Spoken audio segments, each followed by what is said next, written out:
wasn't on C-SPAN on TV. It was on I know, that's what my son said. I know. My mother They was were like, showing Ben Bernanke. my mother said, she's been up since 5:45.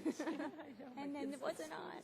Okay, I see everyone's back. Thanks for coming back right away, all the members. Let's resume this hearing. When I left, I think, Mrs. Chakowski, you were up for questions, if I remember correctly, and thanks to the panel again for staying.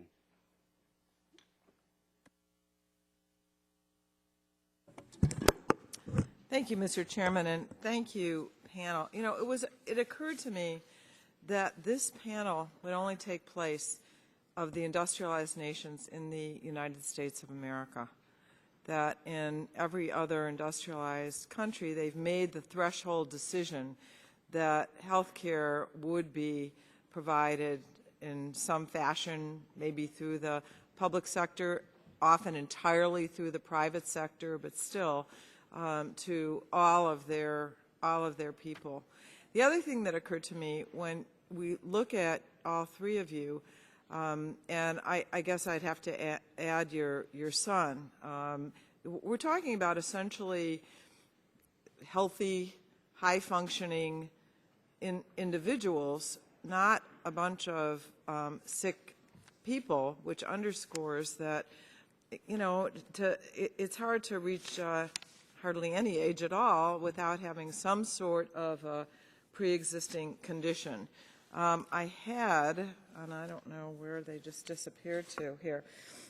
This is from Blue Shield of California. It's a little old, 2006. A 3-page, 4-column list. It says applicants who have any of these conditions listed below may be declined without medical record review. Things like adoption in progress, how about that? Breast microcalcifications, I mean, you know, lots of women have that. Diabetes with hypertension, we were talking about Diana's daughter who has pregnancy of self, spouse, or significant other. Varicose veins would be a pre-existing condition that would deprive people of, you know, just no, you can't have this this insurance. I wanted to see if we could put up on the screen. The committee recently learned that these recent premium increases may only be the tip of the iceberg. Staff, is anywhere here to put up the internal? There you go. There we go. Well-point analysis of what potential rate increases would do for them. These are the various scenarios. The first scenario calculates, they call them SAFs. Those are really rate caps. If they left it unchanged, that is the rates unchanged. The second scenario actually proposes to lower the rate caps to 37%, which is 2 percentage points lower than the rates that Anthem filed with the Department of Insurance. And the third proposes, and I quote, to remove these rate caps completely. This scenario would result, they say, in a maximum of 228.4% for certain plans. And had this scenario been implemented, over 27,000 customers would have received a 228% increase. The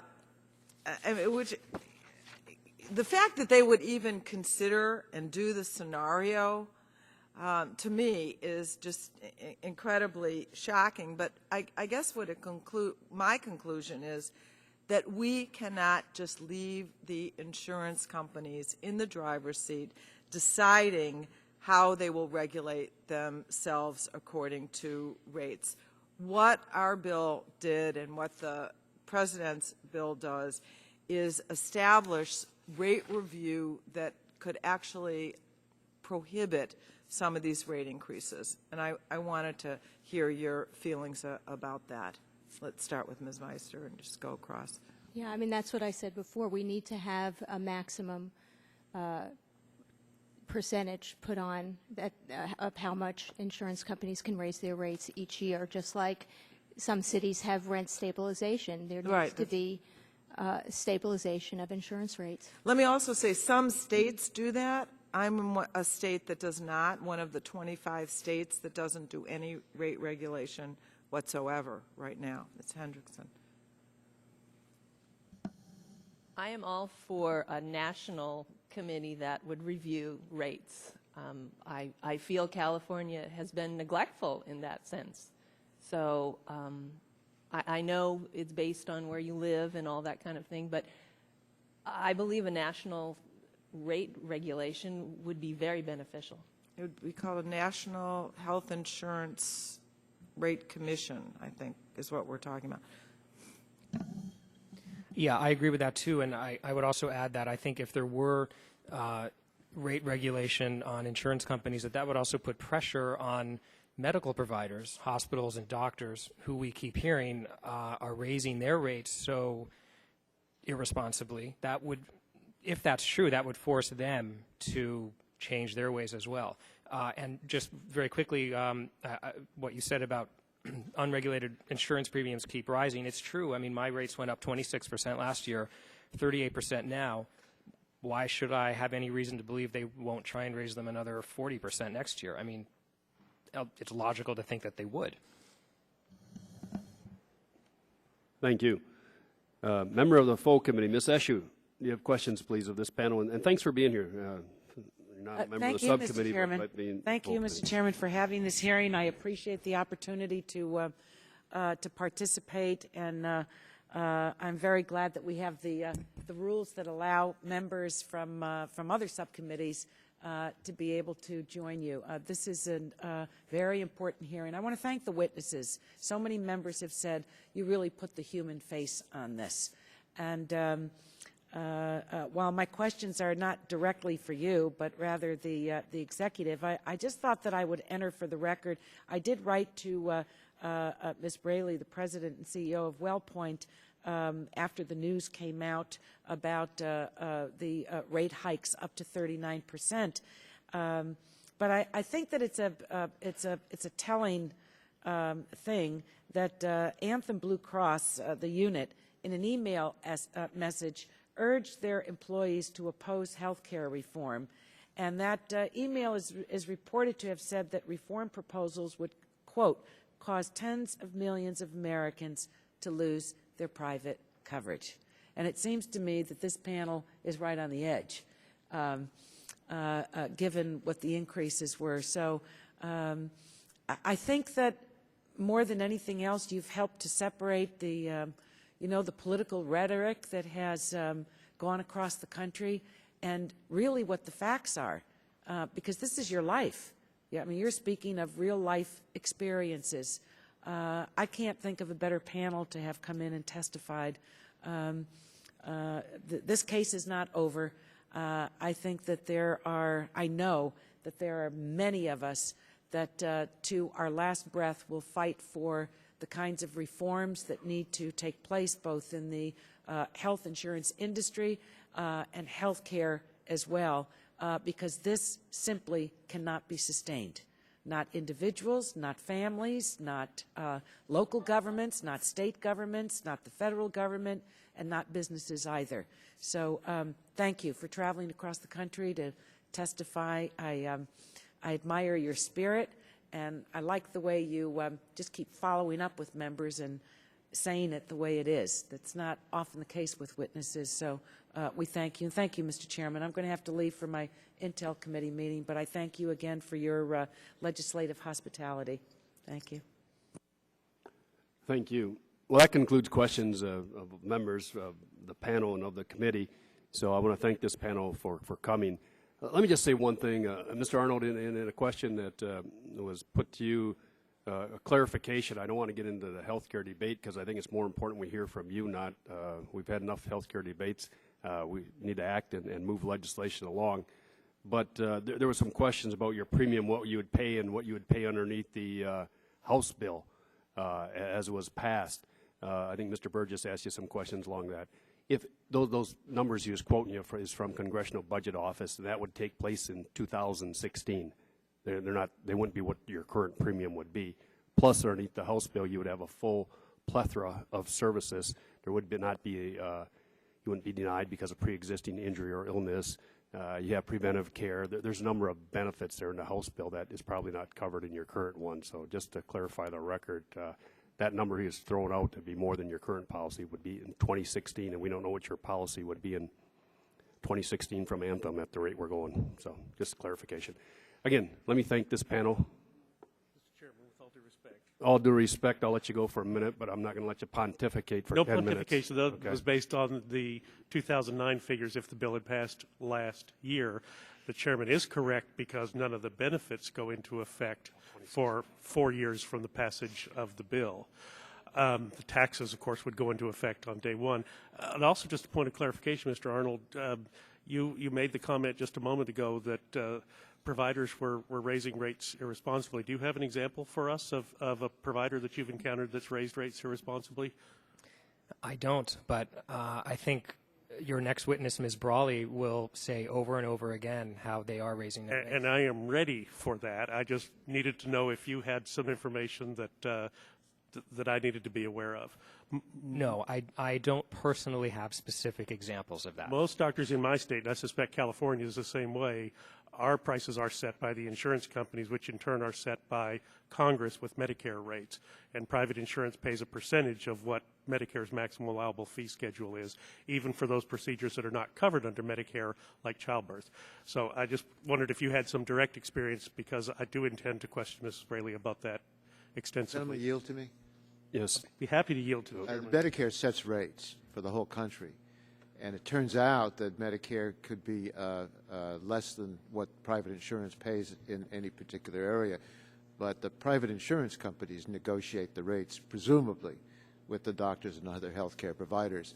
They and Medicare are faced with ever-increasing costs in health care. That is a fact.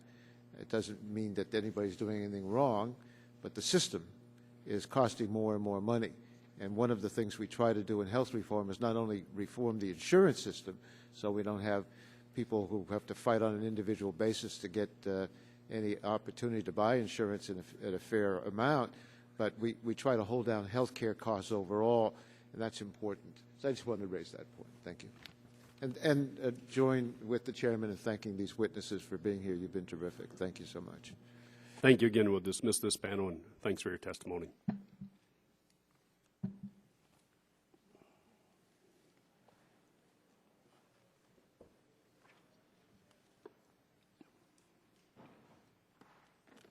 I'd now like to call up our second panel of witnesses. On our second panel, we have Angela Braley, President and CEO, WellPoint, Cynthia Miller, Executive Vice President, Chief Actuarial, and Integration Management Officer of WellPoint.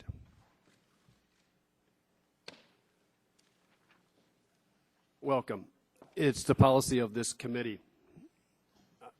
Signs down, please. Pardon? Before we get going, we're not going to allow signs that while we're trying to conduct this hearing, okay? Yeah, no, just put them away. Just put them away. All right, very good. Thank you. It's the policy of this subcommittee to take all testimony under oath. Please be advised that you have the right under the rules of the House to be advised by counsel during your testimony. Do you wish to be represented or advised by counsel? No. Okay. Then I'm going to ask you to please raise your right hand, take the oath. Do you swear or affirm the testimony you're about to give to be the truth, the whole truth, nothing but the truth in the matter pending before this committee? Yeah, I do. Let the record reflect that the witnesses replied in the affirmative. You are now under oath.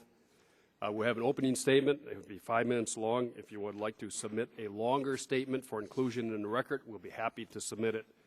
We do have your testimony. But Ms. Braley, if you don't mind, we'll start with you. Yes. Okay, just pull that up. There we go. Great. Okay. Thank you, Mr. Chairman and members of the subcommittee, for this opportunity to discuss rising health care costs and the need for sustainable health care reform. This is a very important week for all Americans, and I'm sure you join me in hoping that tomorrow's Health Summit will be the beginning of a truly constructive, positive process in which every American can have confidence. I'm especially pleased to have been invited to speak with you because I understand the burden that rising healthcare costs put on families. Because of our role in healthcare, it is often insurers who have to deliver the bad news regarding spiraling healthcare costs. There is nothing I would like to do better than be able to report to our members that the medical cost trend is going down. That's why I appreciate the opportunity to explain why healthcare costs are rising not only in California, but across the country. The increases we're seeing in California are due to factors that we've been sounding the alarm about for years. The rise in healthcare costs and healthy people opting out of the system when other issues arise, such as the tough economic times we're experiencing today. These factors led to the rate increases you've seen from our company and others in California. Rising healthcare costs are driven by many factors, including hospitals and other healthcare providers charging higher rates, new medical technology, underpayment by government programs, the growth in chronic diseases and conditions like obesity, and an aging population. These increases are generally compounded when younger, healthier members drop their insurance, leaving those who most need health care to foot the bill. These issues are particularly acute in California, where our experience has been that medical inflation is in the double digits. Also in California, we're required to offer coverage through 2 guaranteed issue programs, which by themselves lost almost $70 million in 2009. Those are important programs that serve an important purpose, but their costs are ultimately borne by other members in California. Unless a legislative proposal addresses the fundamental issue of rising health care costs, it cannot be considered sustainable health care reform. Unfortunately, the leading proposals being discussed in Washington don't do enough to control costs and don't do enough to get everyone into the system. We've put forward substantive proposals on both these fronts. My testimony submitted to the committee includes our specific suggestions on reform, but let me highlight just 3. First, Congress could address defensive medicine and inappropriate care by including meaningful medical malpractice reform in the legislation. Second, Congress could also require that the principles of evidence-based medicine be used to guide how payments are made. While this may seem like a technical issue, it's these kinds of reforms that can have a lasting impact on quality and cost. Third, in reforming the health insurance market, Congress must enact policies that ensure a broad and stable risk pool as they impose other requirements on the marketplace. We know that every facet of the healthcare systems, hospitals, clinicians, manufacturers, drug companies, payers, and we as Americans contributes to the growth in healthcare costs, and all need to be called upon to reduce these costs. Out of every dollar the nation spends on healthcare, less than 1 penny goes to health plan profits. Isn't it time to ask, what are we going to do about the other 99 cents? Unfortunately, the deals made with the drug companies, hospitals, physician groups, and labor unions left the legislative proposals considered thus far without the most important part, the core solution for lower cost, higher quality health care. Rising health care costs frustrate all of us. It's a serious problem facing the country that deserves not only a serious discussion, but meaningful action. WellPoint is eager to continue to participate in both. While it may be tempting to shift the blame to insurers for rising health care costs, to do so would be the triumph of sound bites over substance. Insurers are among the least profitable part of the healthcare system and the part that helps the most in making a meaningful reduction in healthcare costs. Insurance industry margins are dwarfed by the margins of others in healthcare. Real reform needs to focus on the areas where systematic savings could be realized. The elephant in the room is the growth of healthcare spending. Despite the attention we've garnered in this debate, we're the tail on the elephant, and we need to address the elephant. Thank you for the opportunity to be here today. This is a critical time for our country and for the healthcare debate, and I look forward to discussing with you ways in which we can work together to control rising health care costs. Thank you, Ms. Braley. Ms. Miller? I have no prepared Oh, you're not going to do no? Okay. Well, let me ask this question. Let me ask about WellPoint's motivations in increasing premiums. I've sort of mentioned it, and others have mentioned it. WellPoint's executives, and in a way, Ms. Braley, you have too, asserted that profits were not a motivating factor in raising the premiums in California. In written testimony, you indicated that you were disappointed that the critics cited profits as a primary reason that companies were increasing the cost of premiums. So let me ask you this. Right there is a document book on tab 13. Please take a look at tab 13 if we could put up on the screen. It's an email that was sent on October 7th. It's in response to a voicemail. In fact, I think Ms. Miller, I think you're the one who left the message. Senior corporate actuarial wrote, the average increase is 23% and is intended to return California to a target profits of 7% versus 5% this year. So my question is, were you attempting to raise profits to 7% then in California by increasing the premiums? Was that the purpose behind this email? I think Cindy Miller was going to respond to that Okay. because the email It was to her, right? Yes, it's important to understand that that email was during the process of setting the rates, and it only refers to part of our California individual business. I think it makes reference to the fact that we had a 5% profit in that block. In the previous year, right? In 2009. That in fact did not turn out to be the case. We lost money in the individual market in 2009 on our California business, and the profit that we have targeted in the rate increases that we have asked to implement for 2010 is less than 2%. But the email basically says we got to get the 7% if we're going to got to increase our premiums 7%, so we can add that 7% Right. profit. Got to increase our premiums, right? The email was sent on October 7th. Okay. The rates weren't filed till November 7th. Okay. And experience on that block Well, then let me ask you- deteriorated. The medical claims continued to escalate more than we Sure. anticipated. Let me through ask the you end of one the year. about November 22nd, then. If it was filed on November 7th, go to tab number 22. On it, it's an email of November 2nd, and then you said you filed on November 7th from Brian Curley. I mentioned him earlier. WellPoint's Regional Vice President and Actuarial wrote, note, we're asking for premiums that would put us $40 million favorable. 1 week earlier, Mr. Curley informed Brian Sassy, the president and CEO of WellPoint's consumer business, that if we get the increases on time, we will see an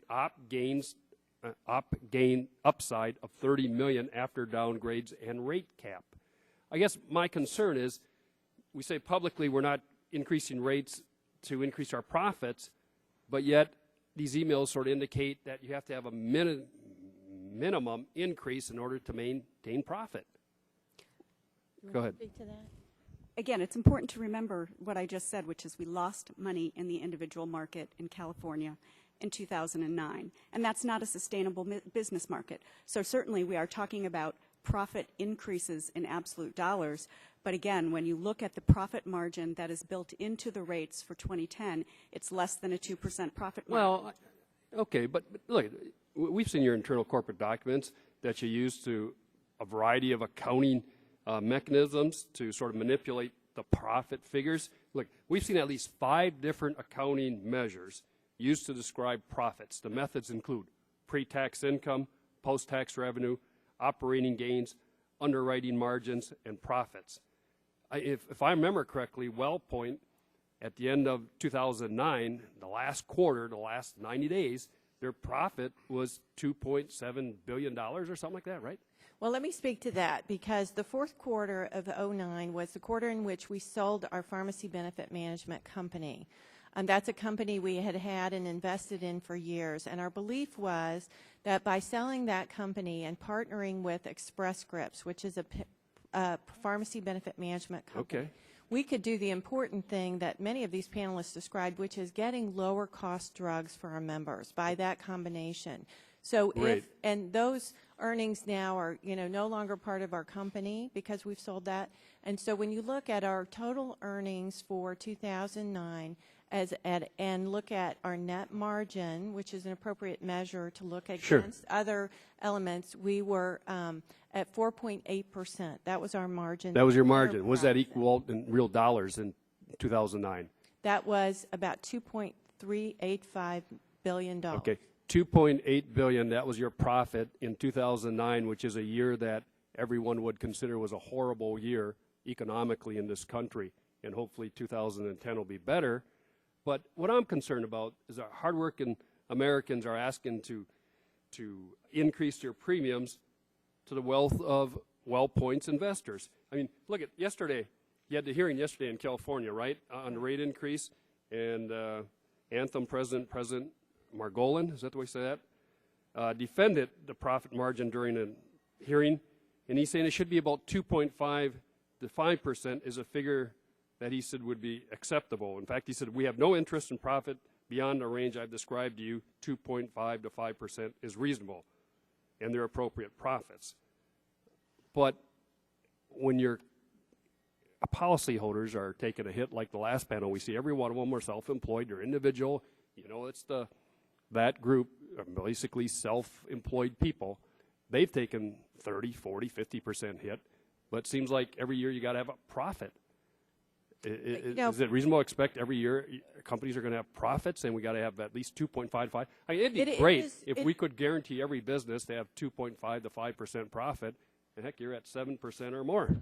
You know, actually, over the 5-year period, our profit margin has declined. We continue to get more efficient as a company and as a business, and we are working hard to reduce healthcare costs and improve access to high-quality, affordable health care. So it is important to be a business that's sustained, that we have an appropriate profit, and we think a 4.8% margin on a relative basis is very efficient. And when you look at that compared to others in the healthcare system, you know, biotech companies are 23% profits, pharmaceutical companies are in the 20% profits. We have a chart in our written testimony describing that even community-based hospital margins are in the 6.9% profit margin. So we are part of the healthcare system that is driving to get to more affordable healthcare for all our members. The only way we're going to get more affordable is to knock off these profits that are being paid for by the average American. I mean, I don't mind you making a profit, but at the end of the year, 2009, a horrible year, you still made $2-something billion, and that's not enough. And we serve 34 million Americans across the country, and we feel that it is appropriate for our business to be sustained so that we can be there for those members when they incur those health care costs. We want to be solvent as an organization and be able to continue to invest in ways in which we can get to a more affordable, higher quality health care equation. Sure, and I don't mean to inject a health care debate in this whole deal, but that's why so many of us believe in a public option. You're killing the average consumer. They can't afford it anymore. We got to put an option up there. Today we're doing the antitrust exemption. Hopefully that helps. My time is way over. Mr. Burgess, please, for questions. Thank you. I appreciate you all being here today. I appreciate having an actual actuary here at the table. It's a shame we don't have the state actuary, and you all could compare notes, because I presume you prepared some actuarial findings and presented those to the State Board of Insurance. Is that correct? Yes, my team does, by law, is required to do rate filings in which we certify that the rates meet the law and are reasonable. In addition, we had an independent outside actuarial firm, Milliman, probably the most respected firm in the country, also verify that they thought our rates were reasonable and appropriate and met the law. And those went to state regulators? Yes. When was that? Our filing was on November 7th. The regulators the independent actuary reviewed the filing in mid-November and issued a letter on December 15th that they believed our rates were appropriate. Is it possible for you to provide this committee with a copy of that letter? Do we have that in our evidence binder somewhere? I believe so. We could get a copy of that letter, or we already have it? We may already have it. It's not in the evidence binder. Okay. And then what was the response of the state regulators to the actuarial information they were provided? That this is outrageous? How dare you? By law, the the state is supposed to respond within 30 days to the filing. We heard nothing from the state until actually Christmas Eve. And on Christmas Eve, we got a question, several questions from the actuary about one of the products, our SmartSense product, and the filing for that. We responded to those questions, and then we heard nothing else from the Department of Insurance until the news broke of the rate increases in the LA Times. I see. You know, you had to know this was going to be trouble. I mean, a 39% rate increase in this climate. You know what we've been doing up here the last year. You know what's happening down the White House tomorrow. You knew this was going to be trouble. Yes. You did the report on Christmas Eve. You know what else happened on Christmas Eve? They passed a bill in the Senate. So you knew the landscape into which you were entering, correct? Correct. Did you make a judgment as to whether or not this was the best time to do this? You know, it's always a challenging issue to raise rates and to address the issue that many have brought up. You know, our desire is to have more members. Our goal is to continue to serve members and have more members. It's not easy. It's difficult to continue to have to raise rates. The process was underway, clearly. The rates had been filed. We had the certification. I don't want to interrupt you, but I'm going to run out of time. You see how mean he is. On tab 18, where we talk about the rate increases, we also talk in an email about a cushion to allow for negotiation margin expansion. Kind of sounds like what we do with appropriators. We ask for twice what we need, hoping they'll give us half of what we asked for. So did you file this with a cushion, this 39%? Well, Cindy can speak to that specifically. I think it's important to note that when you look at the individual products in California, because of our participation in the HIPAA and what's called the Mr. MEP graduate program, a high-risk pool option, we did have in 2009 a $68.9 million loss when combined with the individuals who buy the product in the open market. Our loss was about $10 million altogether. So when we priced this product for the rates for 2010 that were filed with the department, they assumed we would have a margin of about 2.4% or an after-tax margin of about 1.4%. And you felt that even though you knew you were going to get significant negative publicity because of those facts, you would be able to justify what the rates were? If you know, the rates but you on knew average, you were going to get bad publicity, right? It's a difficult situation, and even to break even, the rates would have been in the 20s in terms of overall average, the overall average. And we were concerned, which is why we also capped the rates at the top end of 39%, because we did not want rates for individuals to go in excess of that cap. I'm going to run out of time, and I must ask, because it's come up already, do you have doctors who are unconscionably raising their rates in your network? You know, my experience with most insurance companies was we took what you gave us. We really didn't negotiate. In all respect to the chairman, Medicare sets the rates. You guys come in and say, we'll pay a percentage of Medicare, take it or leave it, and that's the end of that is the so-called negotiation that we went through. Is California substantially different from Texas? No, we can talk about what the trend is with the physician trend versus the hospital trend is a much more significant driver, and the pharmaceutical trend is a much more significant driver Thank you. than The that. hospital trend and the pharmaceutical trend is a much more significant driver. If Correct. you took all physician reimbursement off the table, you'd have a one-time savings of, from what I read, anywhere between 5 and 18%. It's not the biggest driver in your book of business, I suspect. We think the physician trend is around 6% in California, That and sounds so the hospital trend is 10, and the pharmacy trend is 13. And of course, all of the expenditures do flow through generally the physician. That is, the physician doesn't write the order, write the script. The patient doesn't get the treatment or the prescription. So although they're a very small part of the actual cash outlay, they do control.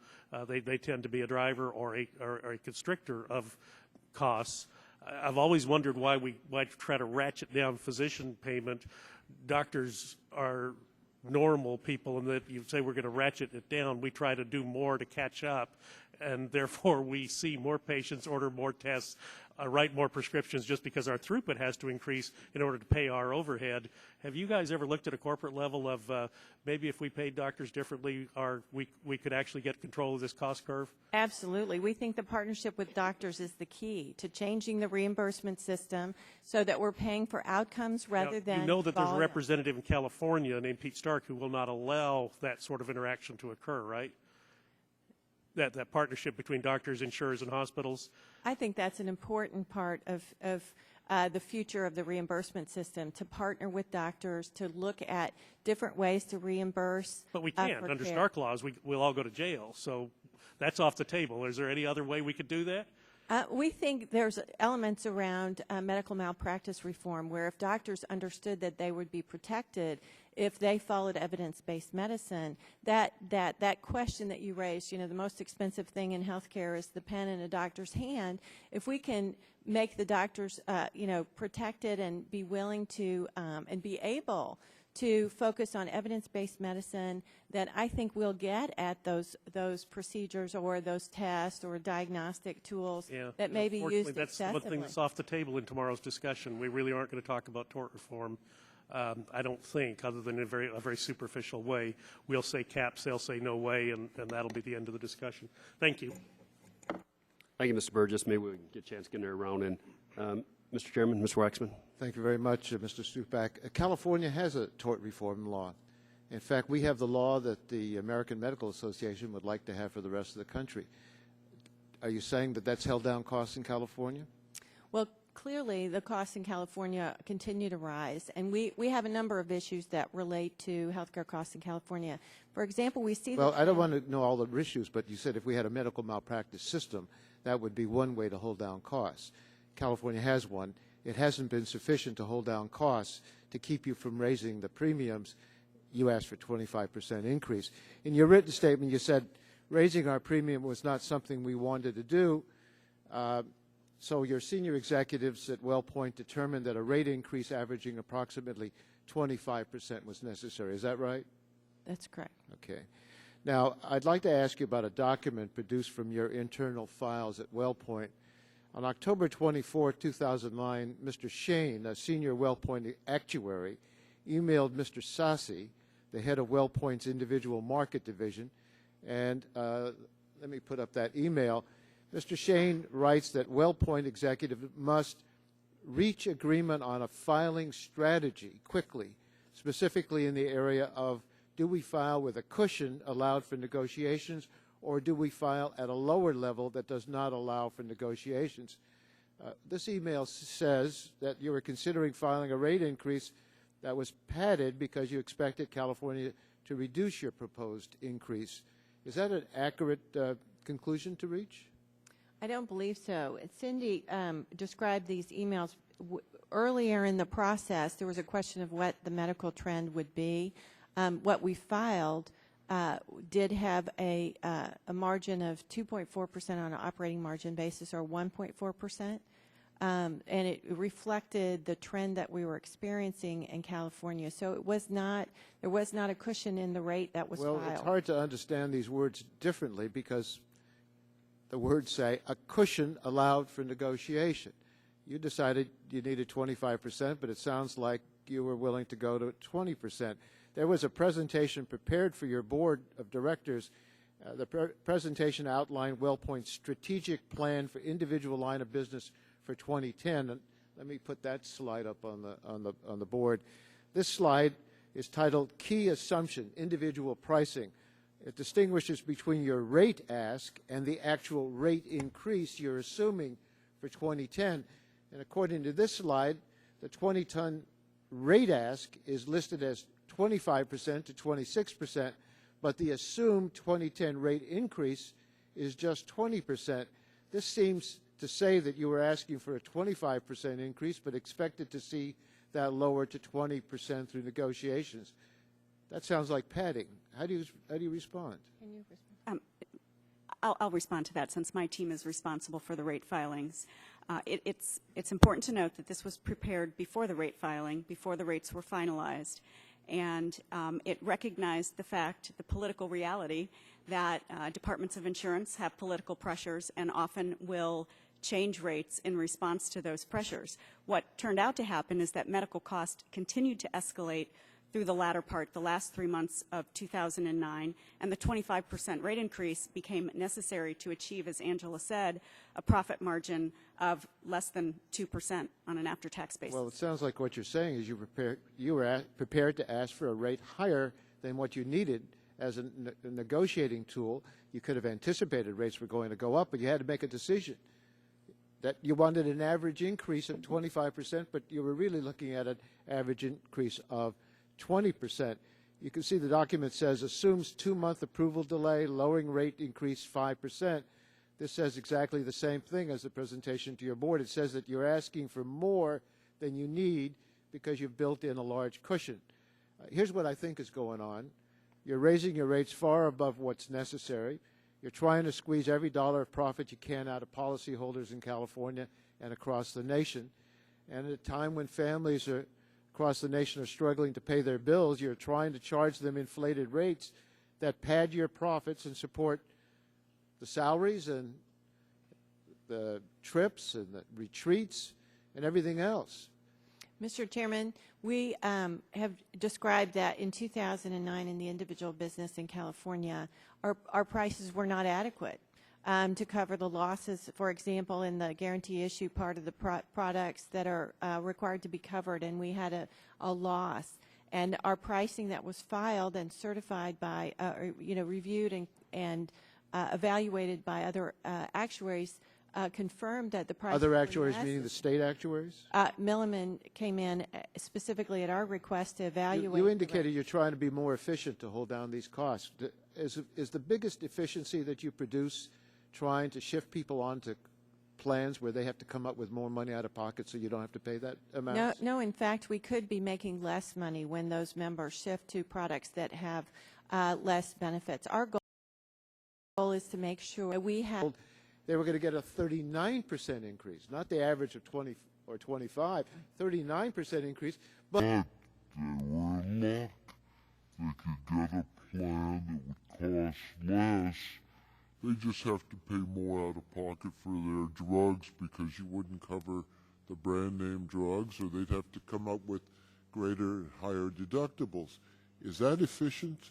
What we Is that try an to efficiency? do is we try to make sure that the customer can get access to a product that they want and afford and provides them the benefits they need. So, for example, last well, they'd like year, to have what they've been paying for, and not have the kind of increases every year that they've been seeing. And as reflected, as the pool of insured changes, because sometimes healthy younger individuals leave, and we have people that stay in the pool that are more expensive. The cost overall of the pool continues to go up. So That's a critical you would argue element. that we need a pool that includes everybody. Is that right? Correct. And therefore, if you're pooling people together, then you don't need these individual risk analysis because you're spreading the costs. Is that what you're telling us? We are an advocate for reform that would include the elimination of pre-existing conditions, provided that there is a mechanism to keep everyone in the pool so that we don't have this phenomenon. That's what the bill does that passed the House. That's what the bill does in the Senate. That's what the President's been calling for.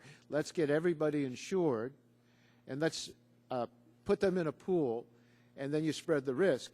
What the individual insurance markets seem to be doing is, if you've got an illness, you're not going to even be considered for consideration. If you're in the plan and you've got some illnesses, we're not going to drop you, but we're going to shift you to another plan where you pay more money out of pocket. And you're individualizing insurance so that the individual has no leverage.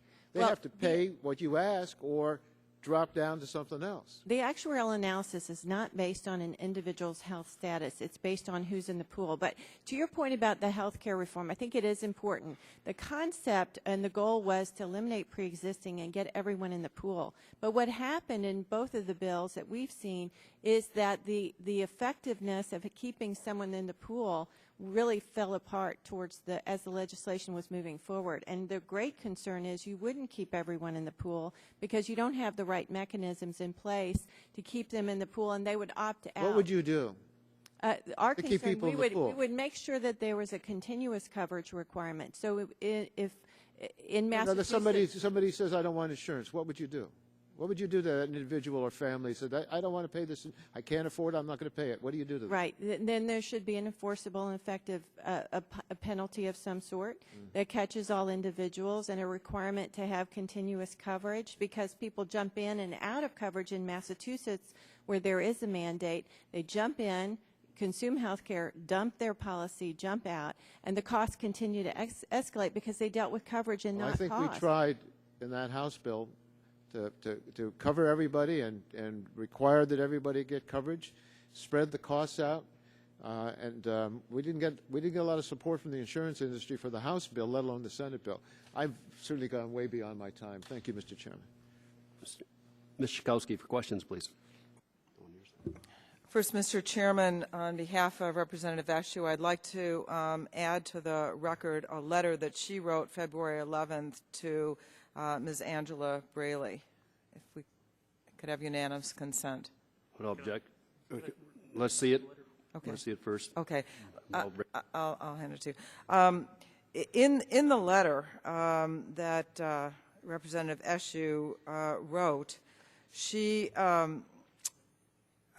quotes from your Anthem Blue Cross unit in an email message urging your employees to oppose health care reform, and it's reported to have said that reform proposals would, quote, cause tens of millions of Americans to lose their private coverage. And she makes the point that the 39% rate increase flies in the face of this concern for those who would supposedly lose coverage. I wonder if you could respond to that. I'd be happy to. We are very concerned with the legislation that was being proposed because we didn't feel like it addressed that concept of addressing getting everyone in the pool. And as a result, that combined with some other changes that were proposed, including changing the age rating, our analysis, our actuarial analysis, which we shared publicly and have available What on is our the website. age rating you use? It varies by state, and Cindy could probably give the details around California, but by constricting the age restrictions, we found that individuals, young individuals in California would see in excess of 106% rate increase, and that was before trend. So that would be in addition to the rising healthcare costs that we saw as well. Okay. I would like to, you began by talking about how happy you were to be here to talk about rate increases. I want to remind you the name of this hearing.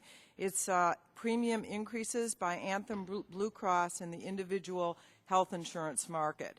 And what I actually expected was not for you to come and lecture us about what we should put in our bill, but actually to explain to us, and a good start would have been to answer some of the concerns. I don't know if you were here for the testimony of Jeremy Arnold, who talked about a whopping 74% increase that he has experienced, or Julie Hendrickson, who I just calculated pays $24,504 a year. And if I'm correct, if I heard you correctly, you're saying you never even met the deductible. So you paid this amount, but you really didn't get any benefit from the health insurance because you didn't meet the deductible. Or respond, and it would be nice if you would, because she wrote you letters talking about how she realized that for months she had been paying for a costly, unnecessary benefit, switched plans, and finally did get a letter that her premiums were going to be raised 38%. Although she could change to a lesser coverage and pay only 16%. Isn't that fabulous? I do have a couple of questions, but I want to tell you something. That I think that a 39% rate increase at a time when Americans are losing their jobs, losing their health care, is so incredibly audacious, so irresponsible. We see these lavish retreat places. I'd be interested to know what your salary is as the CEO. Incredible CEO salaries. I don't know how many people it was said that make over $1 million a year at your company. What? How much money do you make? My salary is $1.1 million. I received stock compensation with a value of $8.5 million, and last year an annual incentive payment of $73,000. Well, of course, it makes sense then that you would need a big rate increase now that you've told us that. I want to know in yours, I know that you said in your written testimony that Anthem Blue Cross profit margin is in line with and below that of many of your competitors. Can you name any California competitors who have raised their rates up to 39%? Yes, we believe that a number of our competitors have raised rates. In fact, in the individual market, there are products that are available. Our products are competitively priced and in many cases lower priced than many of our competitors, both for-profit and not-for-profit carriers. They got approved by the commission for more than that are 39%? Outstanding and available now. The rates, we're a very efficient company on a relative basis, and our administrative costs continue to go down, and so we do have very competitive rates in the marketplace. Many times they're less expensive than other products that are currently available. And there are a number of competitors in California, and our rates are quite competitive in the marketplace. If I could address your earlier question. I have another question. Has your company met the legal requirement to use 70% of premiums collected in the individual market for the payment of medical claims? Yes, we have submitted those filings and believe they are compliant with the requirement. You have to keep in mind that product is the product sold in the commercial market, that the losses that are incurred in the HIPAA and the Mr. MEP graduate program are borne in that marketplace as well. So in the end, the individual marketplace lost money in 2009 and would produce an after-tax return of 1.4% in So when you figure your profits, you don't figure it across the company. You look just at the profits made or lost in the individual market. Yeah, and there's some very important reasons actuarially to make sure you price the products for the costs that are being incurred in those products. And you might talk about the potential. No, I don't want to hear about adverse. I don't want to hear, because it seems to me that when you have a company that's providing not widgets and not some luxury item, but health care, that it might make sense to look across the whole company to see what kind of profits, because people who are in the individual market are often least able to be able to come up with these very high rates. What would you think about an 80 or 85% medical loss ratio? You know, our medical loss ratio as an enterprise is 82.6 for 2009. And, you know, one thing that's really important about the individual market, we, in some states where there has been regulation that really tries to restrict the ability to raise rates, all the competition is left. We're Blue Cross Blue Shield. If you look at Maine, in 1993, there were 11 carriers in Maine offering products in the individual market. Now there is us and another company that's not a major national competitor, because we're Blue Cross and we have geography licensure, and we don't want to leave the individual market. And so we need to make sure that it's a viable marketplace for our customers so we can continue to cover their costs. So as they incur health care costs, we're there to provide and pay for those costs. I yield back. Nothing to yield. Let me go to Mr. Welch of Vermont for a question. Thank you very much, Mr. Chairman. Ms. Braley, on our last panel, we did hear from some Anthem policyholders who've had very high rate increases. Two of the policyholders had rate premiums that were being raised 38%. The third had a rate notification increase of 30%. All of those were markedly higher than the average increase that WellPoint has reported publicly. And the current rate increases put the policyholder in a tough position. They can drop insurance altogether or try to get a much less comprehensive policy. And I'd like to show you and Ms. Miller a document that suggests that these rate increases, in fact, could be much higher. in the future. You can find this chart at tab 7 of the document binder. And this is, as you know, a WellPoint internal analysis of the potential rate increases, which was included as part of the individual leadership pricing memo, a document providing recommendations and analyses about the individual market in California. And I'd like to put this document on the screen. Do we have that document up? Okay, thank you. Ms. Miller, as WellPoint's chief actuary, I want to make certain I understand the 3 scenarios proposed by WellPoint officials in this document. Scenario 1, I don't think this is on the screen, appears to propose that WellPoint make no change in SAFs or rate increase caps, right? That's correct. And then scenario 2 appears to propose a reduction in the rate caps by 2% after accounting for age.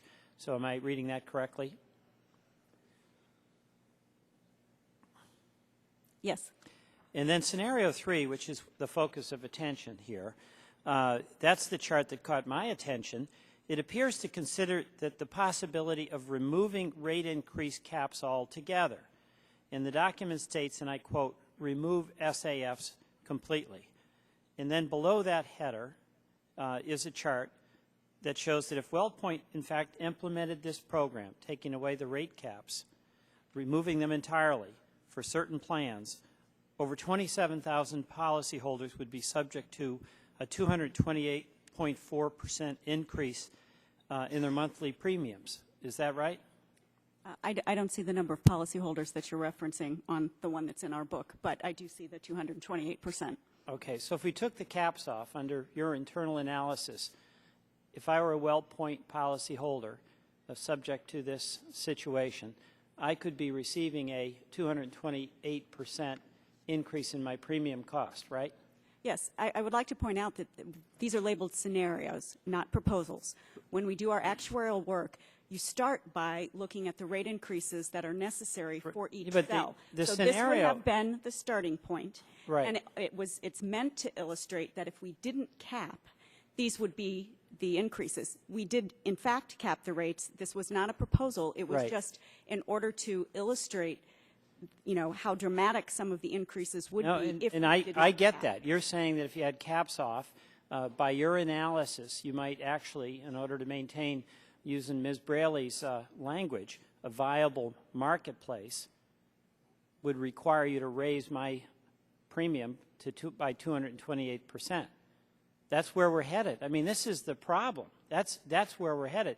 Do you consider, Ms. Braley, that it's a viable marketplace if a machine tool industry who's got 15 machine tool company has 15 workers that they've been loyal to, and the workers have been loyal to them, and they're trying to hang on to the jobs and they're trying to hang on to health benefits, they get a notice in the mail saying that they're going to get a 228% premium increase?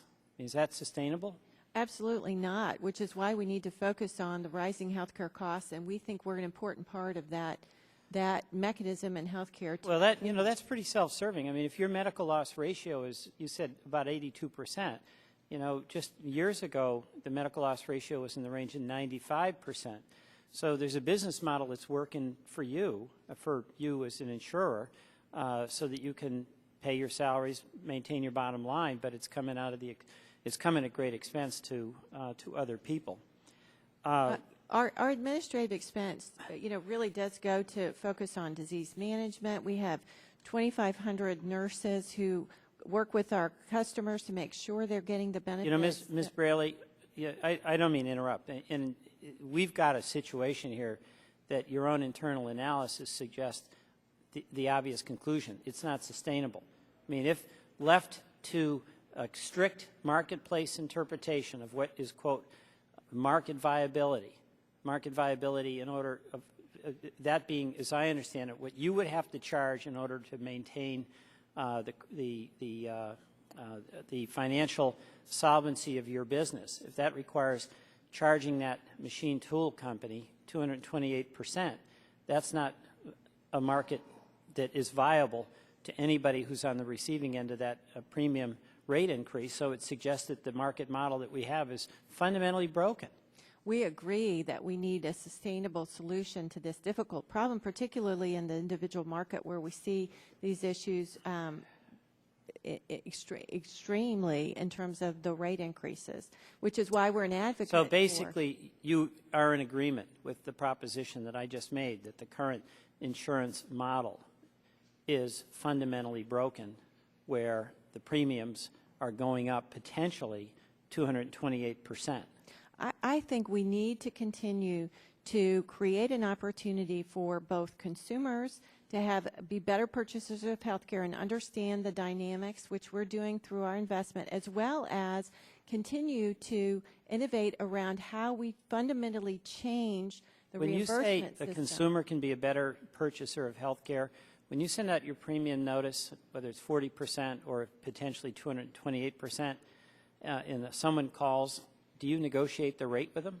We have a mechanism where we do work with our customers to make sure that they can get another product potentially that they can afford, or that has benefits that they want or need, or not the benefits that they don't want How or can need. you afford, how, literally, I mean, again, I'm not...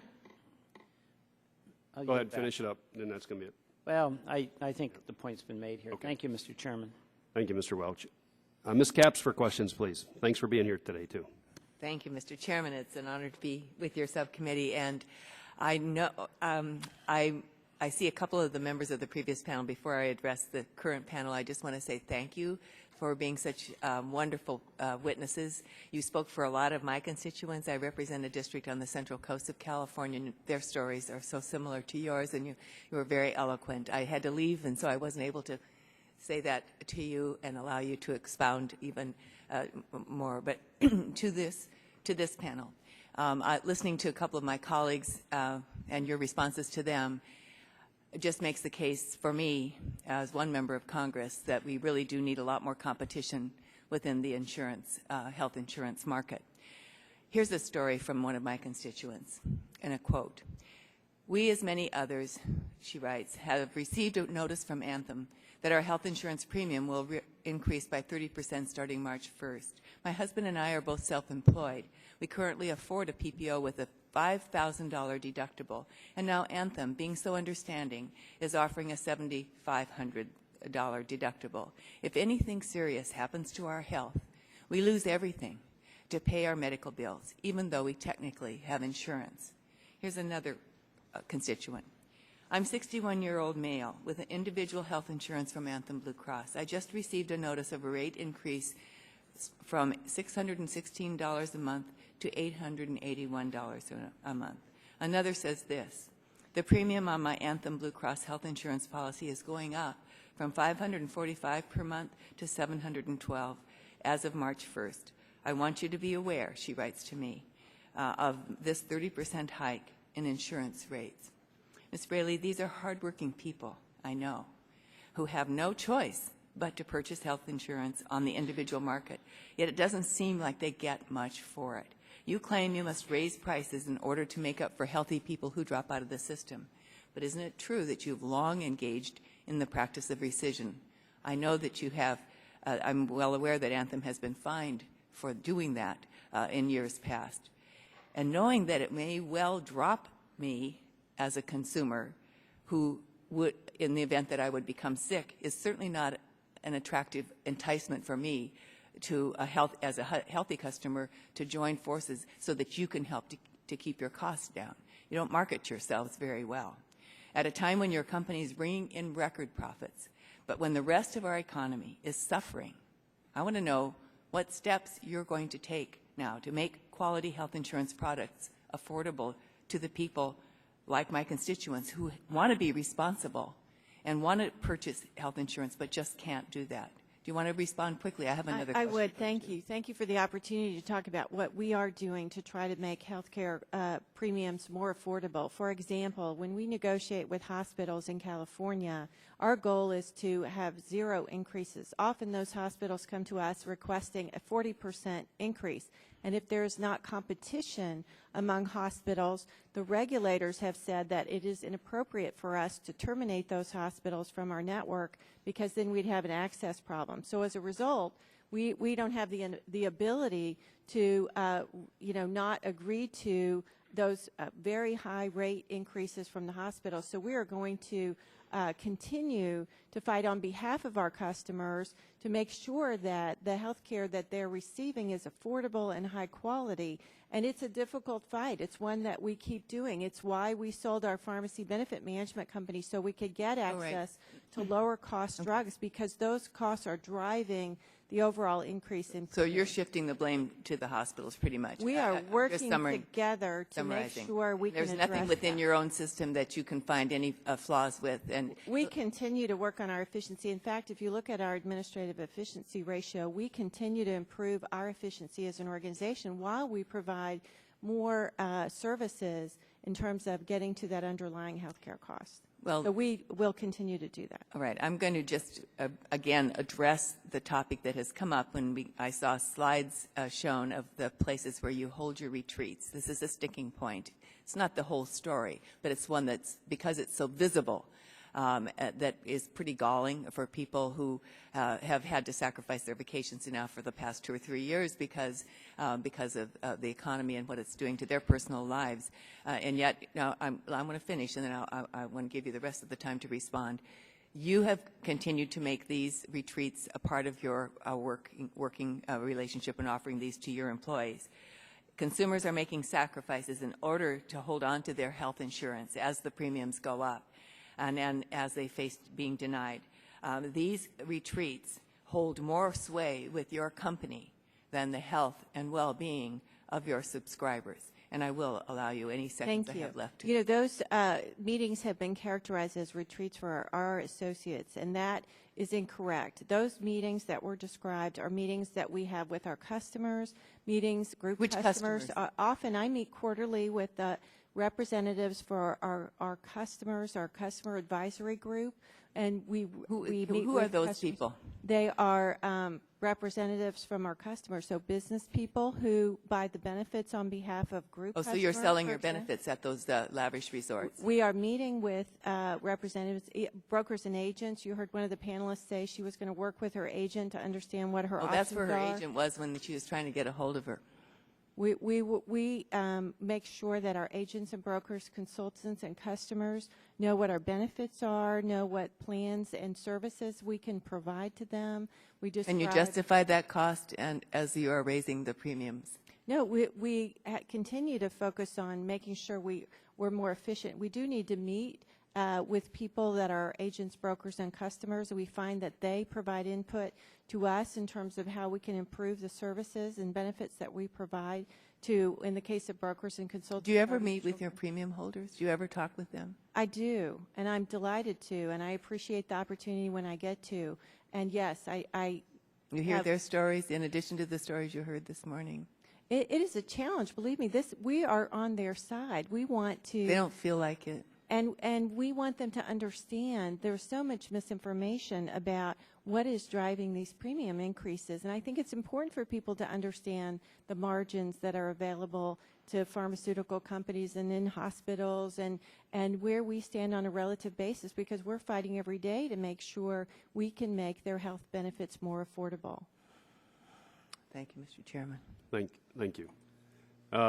There was a request earlier that a letter dated February 11, 2010 from Anna Eshoo, member of this committee and member of Congress, to Ms. Braley be entered in record. Without objection, it will be entered. Second round of questions, Mr. Waxman. Thank you, Mr. Chairman. You've said a couple of times you want to make health care services for your beneficiaries. You want to provide more services for them. You want to provide more efficient services for them. You want to provide good services for them. Is that what you've been saying? Yes. That you see that as your role? We see it as a critical role for us to get them access to affordable, quality health care. And by providing the services that we do, we think that creates real value for the customer. Well, some of these documents paint a different picture. There's a document that's titled WellPoint Individual 2010 Plan, Opportunities Not Reflected in the Forecast. So you have it's a business plan. And under this business plan, there's a section called Risk Management. And it says our medical loss ratio should improve as we eliminate subsidies and other risk management initiatives. And then you have a number of initiatives. One initiative is to take pre-existing waiting periods and adjust them to be either 12 months or the legal maximum if less. So you want to make sure they have to wait, if they have a pre-existing condition, to wait as long as the maximum will allow. Secondly, reinstatements will only be allowed for a period of 60 days after termination and will require underwriting and payment of back premiums. So that's going to make it more difficult for people to get back into getting access to this good quality care. Does WellPoint have initiatives to reduce the amount of premium dollars that are used to pay for medical claims?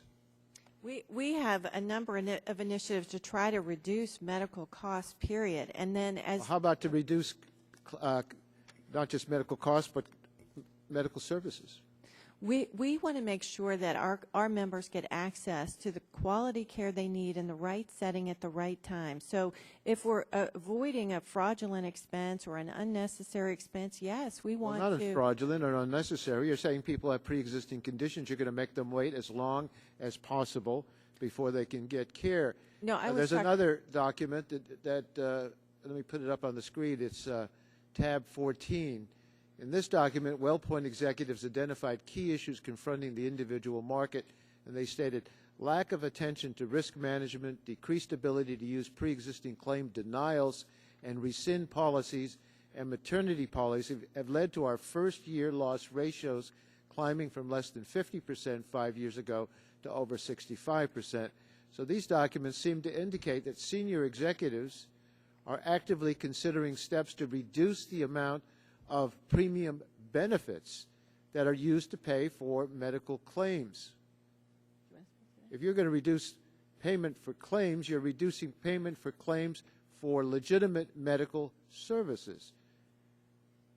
We are trying to make sure that the pool of members that we have is not disadvantaged in the marketplace.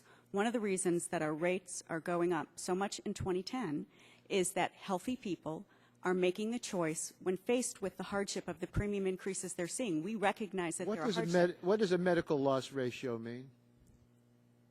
What's a medical loss ratio? Yeah, what does that mean? It's the claims paid, the medical claims paid divided by the premium.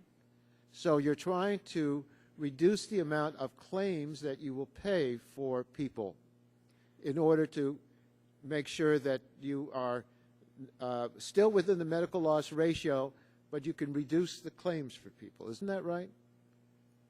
No, you can't reduce claims without changing your medical loss ratio. That's not possible. Okay. Well, if you're looking for ways in a business strategy to manage the risks, these all sound very nice, managing the risk, and then the ways you do that is to deny people access to care so you don't have to pay for that care for a longer period of time. That sounds like you want to make sure that you've got less money going into paying for care. No, specifically in the individual market in California, there is a minimum loss ratio requirement that we comply with. In fact, in the HIPAA and guarantee issue products that we described, the medical loss ratios or medical cost ratios exceed by far the premium increases that we can provide. The reason you have a medical loss ratio is we want to guarantee that insurance companies are using premium dollars to pay for medical care for the customers and not for overhead, corporate expenses, and profits. Which is now, why you have to balance that out. But it sounds like your people were looking at business strategies to reduce the amount of payment of the premium dollars for medical care for the customers. Actually, if we take some of those risk management ideas, we can potentially reduce the cost for the overall pool, and therefore not have. But for the individual significant involved, that individual is not going to have access to more efficient care. They're not going to have access to good services. They're not going to have access at all because you're going to hold down the cost for the overall pool. But that individual is going to have to go without or pay for the services that you wouldn't otherwise pay for. And that's one of the critical elements about our reform. If an individual doesn't buy his or her policy when they're well, and there is an underwritten market, then if we allow them, like we do in some markets where we have guarantee issue, like New York and Maine, to wait until they're sick to buy the policy, then they won't buy the policy. Nobody wants to until do they're that. sick. But you've got people covered, and your business, and you can't drop them because the law won't let That's you correct. drop them. So And you've we got don't want people to. covered, and then you want to shift more costs onto them and use more of the premiums for overhead instead of for services. What I think we need is meaningful health reform to guarantee that the insurance companies are using premium dollars to pay for medical care for the customers and not for the overhead, corporate expenses, and profits. What is the, in the bill, what do we have? We have 80% requirement that the money collected by premiums be used to pay for health insurance claims. Correct. You don't, We're- 85%. How, you don't do that We're now, at do you? 82.6%. I want to address that question, though, too. You know, when every administrative dollar that we spend, we want to produce a lower cost of care as a result of that. So we make investments in things You don't like produce a disease lower management. cost of care. You produce a certain amount of it to meet the ratio and certain amount to make sure that you're meeting your expenses and your profits. But people are being denied care, and that's why I think health insurance reform is so necessary. And I dispute your statement, although I don't have time to go into it, that this bill does not bring more people into the pool. An individual has no power to deal with you, but if they're pooled together with others, then those people have the opportunity under health care legislation to say, we want to make sure that 85% of the money that you collect from us pays our health care claims, not more money going to retreats and expenses and salaries. We want it for that purpose, and then you can spread the costs out. Thank you, Mr. Chairman. Thank you, Mr. Burgess, for questions, please. Thank you. Let me just clarify on an AMA, American Medical Association site last night, and of course they're not your biggest ally or fan, but they reported a medical loss ratio for WellPoint at 84.8%, which was right at that 85% figure that was mandated in the bill. Why is that for the whole company and it's different in California? They may be looking at statutory financial statements versus GAAP. The GAAP statements show for year end we were at 82.6, which is an enterprise-wide. So I'm not sure exactly where they're 84.8, but there are many products in They which... tweeted it, so I know it's right. Right. Let me ask you a question. I thought Blue Cross was a nonprofit.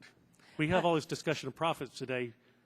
I always thought when I was in practice that Blue Cross was a nonprofit. There are many companies who have Blue Cross licenses. We're a for-profit company, but as we've described, the not-for-profit companies continue to have margins sometimes in excess of ours because we've come together as former Blue Cross independent states, and we've created a lot of efficiency and scale at WellPoint, and so we're a more efficient Blue Cross plan, but we're a for-profit Blue Cross plan.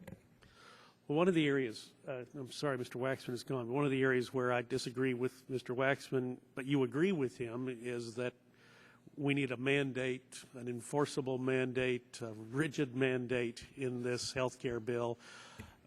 Mandates are an anathema in a free society. My submission is that they do not work. We have a tremendous mandate right now with the IRS. Everybody knows you've got to pay your income taxes, and if you don't, you may not be exactly sure of the penalties, but you know it's bad and you don't want to find out. And our compliance with the IRS is about 85%. Well, we have 15% of people uninsured in a voluntary system in this country, so I don't know how much more compliance we get by going to a mandate, and yet we ask honest people to give up significant freedoms. When we did the Medicare Part D program several years ago, and part of my job as a member of Congress was to go out and talk to people about the changes coming to Medicare, and I can't tell you the number of people who would tell me that you can't make me take that prescription drug benefit. No, ma'am, I'm not here to make you take it. It's there for you if you want it. Well, you can't make me take it.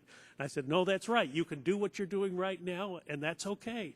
You can't make me take it. Well, what are you doing right now? Well, I don't have drug coverage. You can keep it. You can keep that non-coverage as long as you want. Now, there was a penalty involved, and we got a lot of criticism for that, that if you didn't sign up in the open enrollment period, which at that point was 6 months after the initiation, that people would pay a 10% premium for coming into the system, if you will, after they got sick, because we were trying to make the benefit look more like insurance and less like an entitlement. And, you know, the story with Medicare Part D, although it's not perfect, is that it has provided a benefit now to 92 or 93% of seniors have a credible prescription drug coverage of some sort, and 92 or 93% are satisfied or very satisfied. So that's a pretty good track record. Now, we did that without a mandate, and the model that we should follow, in my opinion, is that model, which is to create programs people want. If you get a mandate, which is a program you want, but if you get a mandate, then there's no reason for you to try to compete for that, for any of these subscribers' business. And yet, how much better would it be if you said, well, we're going to create programs that people want and will want to stay with us over time. I wish I could have a longitudinal relationship with my health insurance company. I have with my car insurance company since I was 18 years old. But health insurance, you shop around every year to get the best deal when you're in small business, or your employer shops around for the best deal. And as a consequence, you don't get to keep your insurer over time. One of the reasons I went with a high deductible policy, so I could have a longitudinal relationship with my insurance company. We're far better off if we construct programs that people want rather than telling them what they have to have. Now, you've got, and I think it's already come up, that it would, the increases in the California individual market could be as much as 106% under the confines of the House-passed bill. I mean, that's a pretty significant figure. Now, Mr. Stupak is correct. None of the benefits start for 4 years, so it might not happen to you right away, but at some point, the cost of those benefits is going to go up. And the truth is, no one really knows, because we haven't, you know, we do these budget scores, but no one really knows. Look how far off the mark we were when we passed Medicare in 1965 with what it costs us today. And Mr. Waxman talks about your medical loss ratio. Look at our unfunded liability in Medicare and Medicaid. I mean, that's what's staring people in the face. Yeah, we got a lot of problems here we need to fix. They're complex problems. They're really hard to do. We need to do them. We've got a much bigger problem staring us in the face, which is the unfunded obligation that we have with our existing public options, if you will, that those bills are going to come due before any of us really had planned. And we've got, that's really where we need to be focusing right now. We're not doing our part very well right now with Medicare and Medicaid. Before 50% of the market that we pay for right now, we're asking to go to 75% at the federal level. That's a big ask for the American people, and that's why we're getting so much pushback on this bill. They don't think we're doing a good job with what we've got now, and they don't want to give us another 25% of that market. Thank you, Mr. Chairman. I'll yield back. Thank you, Mr. Burgess. Let me just sort of wrap up a couple questions, if I may. Ms. Braley, you indicated that the drivers for this increase, the 39% increase you're seeking, doctors were 6%, hospital was 4%, I think you said, and pharmaceutical 13%, right? No, hospital trend is about 10%. The Okay. physician trend is 6%, and the pharmaceutical trend is about 13% for California for the 2010 rates. Okay, so that's about 29%. So does that leave 10% then for administrative costs? No, Cindy can take you through the different elements that went into the price increases. Now, I'm just trying to keep this simple so average lay people like me can understand how you come up with 39%. If you're projected, and these are all projected, right? Doctors 6%, you said, hospital 10%, pharmaceutical 13%. What's the other driver then? The trend, I'm describing the trend in each of those elements. Okay, so your 39% you're looking for is sort of a guesstimation what you're going to need? No, Cindy can give you more detail in terms of exactly how we got to the 39%, because you have rising health care costs. You also have what we call adverse selection due to the fact that a lot of I've Ms. Miller submitted for the record, but what is the driver then? Doctors? Pharmaceutical, hospital. What else? Correct. We're also having adverse selection, meaning the healthy people and their premium is going away Okay, how many healthy unfortunately, due to the people? economy. How many healthy people did you have last year in your individual policies? You know, we look at How many? the whole pool. No, just how many people did you We have? have 800,000. Okay, how many do you have this year in your individual? You know, we're expecting 25,000 on an aggregate basis between the two regulated companies less, that will have So about 25,000. 25,000. Well, okay, but the individual policy, how many less are you going to have? About 25,000 less, we think. We're Okay. projecting. What happens in the individual products? No, in particular, I a lot of people understand. come in and out because they go into group policies. Well, and because they can't afford it. Pardon? And because they can't afford it. A lot of people in this country every year go bare because they just can't afford it, whether they're in a group, they get unemployed, or whatever it might be. We want to have that customer, and we want that customer to have coverage. Okay. You indicated earlier for 2009, your corporate profits were 2.3, almost 2.4 billion because you sold a management company, right? We sold a PBM, and we had PBM. operating earnings as well. Okay. What was your company profit then in 2008? Our profit margins was 4.8% on a relatively similar base. So actually, you know, the margin was 4.6 in 08, 4.8 is our overall margin in 2009. Okay. So that's about the same as 2009. Yes. So what would that be in dollar signs in 2008? I'm not sure exactly what. We probably had $62 billion worth of revenue total. So not a dissimilar number. So they're 2.4. Not a we can get you the exact So number. 2010 then, would you anticipate again you're going to be around $15 billion? We're $15 billion, I'm yeah, sorry. isn't that what you said? No. Okay, go ahead. No, okay, in 2.10, what do you think you're going to be profit? We're actually going to have lower operating earnings in 2010. It's a reflection of the economy and the loss of our membership, primarily in But the your group profit business. will probably be what, 4.8%? We expect it to be in the same range, potentially, yes. So you're always expecting, at least for the last 3 years, your profit will be the same. It's been pretty steady in that range. 4.6, 4.8 would be appropriate. Okay. Which on a relative basis to other parts of healthcare and many other industries is very modest.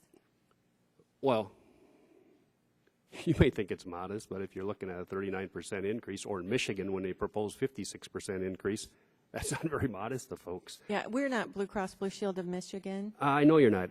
I know you're not. But you're Michigan Blue Cross Blue Shield's nonprofit. You're a nonprofit. You're sort of like the. We're a for-profit. You're a for-profit. I'm sorry. You're in Maine, though, right? You said, and they've had double-digit increases. You mentioned earlier about Maine being one of the dominant players. Maine is one of the places where we're one of the few players left in the individual market because others have left the market. Right, and less players in the market, the easier to manipulate that market because just because you're sheer size. No, in fact, what has happened is because the regulatory environment in Maine, and particularly in the individual market, was regulated in the way it was, everyone left except for us. We're Blue Cross. We're not going to leave. We're going to stay in our geography and continue to serve our members. Well, you know, Maine is expected to be 23% this year, right? We filed for a rate increase in Maine. The Maine regulator has denied that, and we are in litigation with the Maine regulators about ability, as provided in the statute, to have an appropriate margin. Well, how about in Maine then? Is your doctor cost there 6%, or is it less in Maine? In Maine, the doctor costs are very high, and on a relative basis compared to other parts of the country, it's one of the most high. Yeah, but is it 6% like California? I mean, I'm looking for your drivers no, in Maine. in fact, we have a negative. You have your drivers in California, which just said was doctors with 6%, hospital 10%. The driver, 30, I can take that 13, question, that's Mr. 29. Chairman. Yeah, So the driver in Maine, what is it there? Off the top of my head, I don't know the exact trends in Maine. The driver in Maine is that it's guaranteed issue, and there's no requirement for people to purchase. Guaranteed issue. So people wait until they're sick to purchase coverage, and it drives up the cost of care. Yeah. Maine has one of the highest health care costs. Guaranteed in the issue country. is you're guaranteed to present the policy, and then it's up to consumer whether or not they can afford it. We call it purging in the Absolutely. business And world. what happens In the individual then market, is people, it's rescission. only people who know they're going to incur health care costs more than the premium buy the policy. And that's not a sustainable business model. And that's why all the other insurers left the state, because they were forced to lose business money in that business. But that's not what the last panel said. They don't take insurance because they expect to gain more than what they pay. No, in and fact, our last panel, they basically pay and really never access it because you have such high deductibles and co-pays and everything else. Well, obviously there are people who are using the coverage because otherwise our medical loss ratio would be 0. And I mean, that's insurance. You buy it when you don't need it so that it'll be there when you do need it. And if everybody waits until they need it to buy it, we result in the situation that we have today in the individual marketplace where we have escalating insurance costs, which is, again, why we've talked about the fact that we need sustainable health care reform. We need to address not just the insurance market reforms, which we agreed need to occur, but you also have to address the underlying cost of care. We're only charging what the costs that come through to us.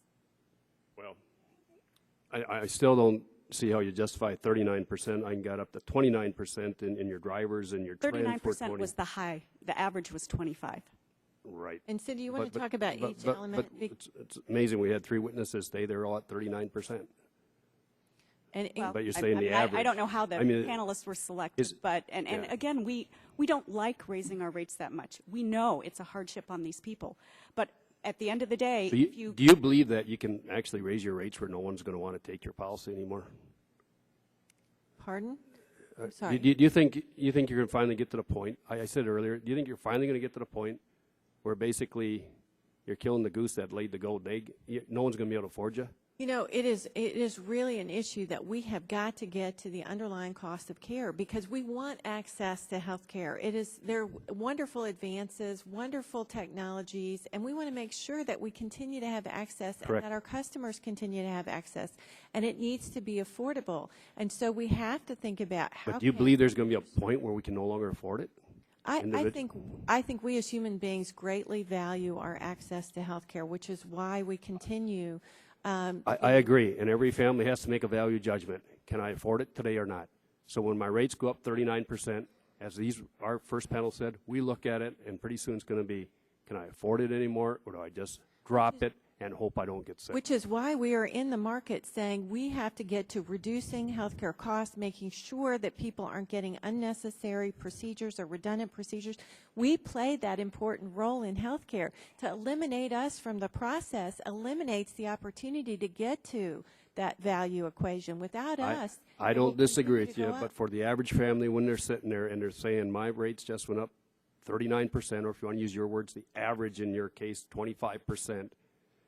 And, man, I can't afford it anymore. It's as much as my house payment, as the first panel said.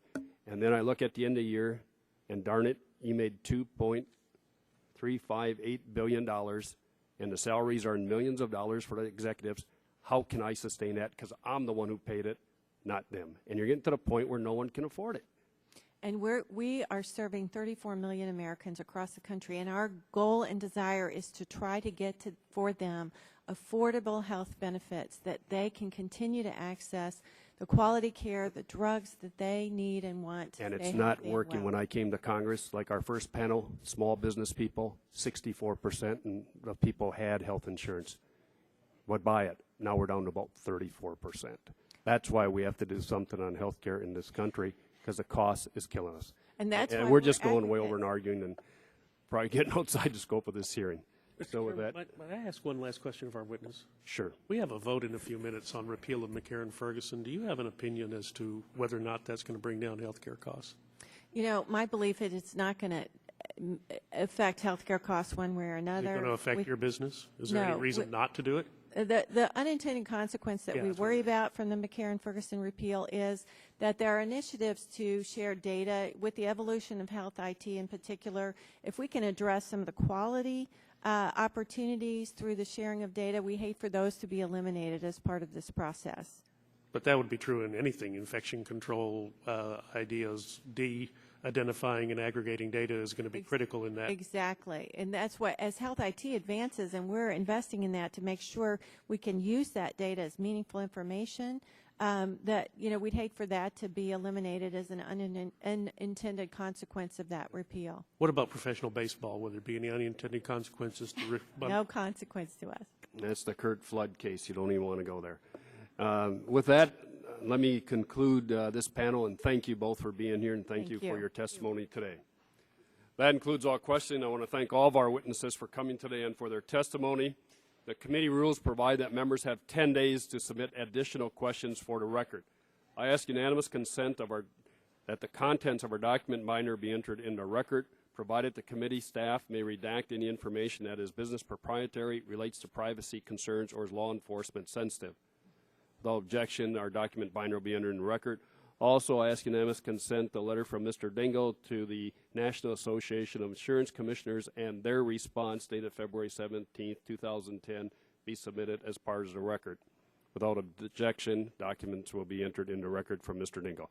That concludes our hearing. This meeting of the subcommittee is adjourned. Thank you all again.